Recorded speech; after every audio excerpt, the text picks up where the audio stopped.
A dairy factory on fire. These pictures show what is thought to be one of the worst cases of civilian deaths in the week-long attack on Yemen's rebels. Medical workers told Reuters news agency that at least 25 people died in the attack. An alliance of mainly Arab states led by Saudi Arabia have been carrying out airstrikes for a week now. The coalition says they are targeting military sites and trying to avoid, quote, collateral damage. The United Nations said on Tuesday at least 93 civilians have been killed so far, and that figure does not include victims of last night's attacks. At least 62 children are reported to be among the dead. And even before this conflict, Yemen was very dependent on foreign aid. Now the UN has warned of major humanitarian crisis in Yemen within months. Oxfam estimates that 60% of the population is in need of food, clean water and basic services. Hunger in particular is a big issue. The World Food Programme says 10 million people are not getting enough food.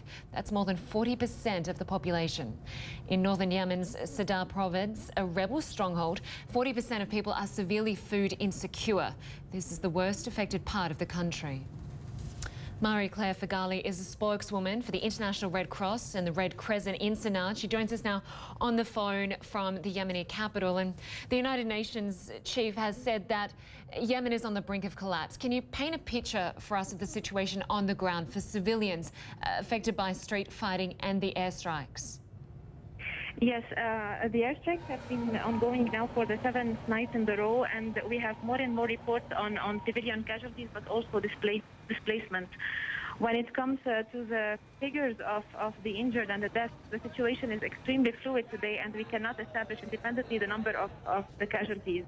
But what we know, and this is something that we called for yesterday, is that we need more medical delivery to be brought into the country very quickly so that we can distribute those to the hospitals that need to cope very quickly as well with the needs that they have in terms of treatment of wounded. I've read that hospitals are overflowing, some have been bombed, and the hunger crisis is escalating. And with few breaks in fighting, it must be difficult for people who even want to flee the country. As far as this is concerned, as I mentioned, we have reports of people being displaced. We have also heard that there are people stranded in other countries, but this is not something that we can talk about. What I can mention is that the humanitarian situation is difficult now. It's more difficult in the areas where there are fightings in addition to the airstrikes, and the ICRC, the International Committee of the Red Cross, is trying its best to help those involved to cope with the situation. What challenges are you finding trying to get aid to the people who need it most?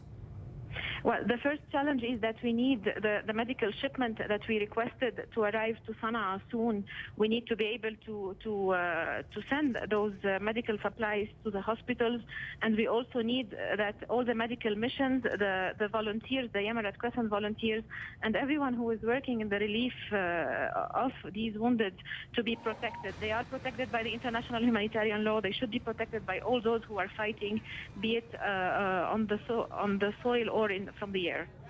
And how are you helping the children who are affected by this? In terms of assistance, what we are doing now, the first response that we have is a medical response, and that includes all the civilians, be it children, women, non-combatants, and even those who stopped combating. The first response that the Red Cross is having is a medical response. We are now looking to have more information on what the displacement has caused for the population, and we will be responding to that quite soon. There are always concerns that corruption will see aid fall into the wrong hands. Do you share those concerns, and is there any way you can tackle that problem?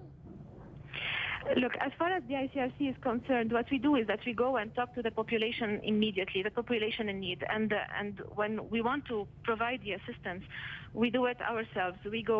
We have ICRC teams that go and talk immediately to the population. We have the proximity with the people. And when it comes to that, it's not something that the ICRC can comment on, because the way we work is that we go and we deliver the assistance ourselves.